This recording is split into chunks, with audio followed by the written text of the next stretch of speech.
Now, what do you have for us in critical thinking? Well, this week I want to put first things first.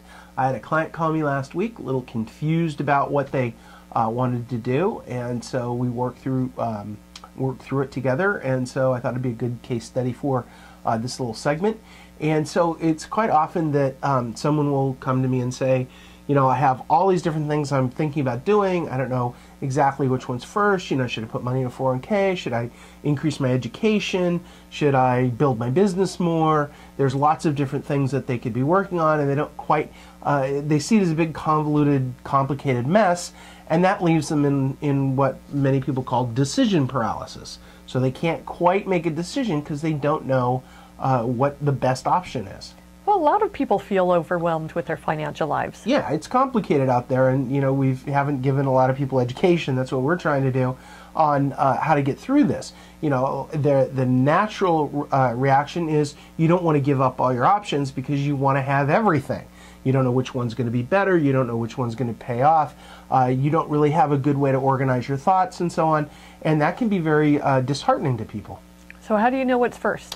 So the way I approach it is to have a list of all the options. So with this particular lady, we talked about what different schools she wanted to go to, how much they cost, how much time was involved, the pros and cons of each, and then a business, and then she wanted to talk about moving her business, and then she wanted to talk about opening another business, and then she wanted to talk about, you know, not doing any of this. So she had all these different things running around in her head. So you list all your options, the pros and cons of each, the cost and time of each, and put them in priorities to which one you really would like to accomplish first. If you only have one thing, which one would it be?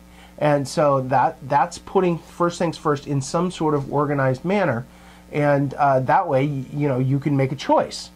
So why is the first choice so important? Well, the first choice is so important because making that choice eliminates other options. If you go to school and you're working on a graduate degree and you have to do 3,000 hours of internship, and you're going to take on, you know, $100,000 in student loan debt, a lot of other options are out the window. You're not going to work on your business. You're not going to do other things.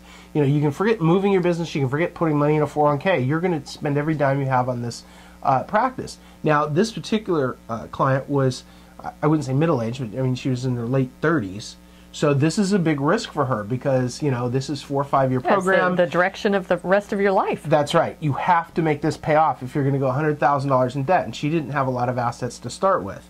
So if it doesn't pay off, now you have $100,000 in the hole and you're still making less money without it. So financially, it's very difficult sometimes to make education pay off. It doesn't always pay off financially, for sure. So making that first choice is important because the rest of them just sort of fall away. Well, what is your takeaway? So the takeaway is your life is a result of your decisions, so take them seriously in an organized and structured manner. You can't have everything you want, but you can have some things you want if you're willing to pay the price.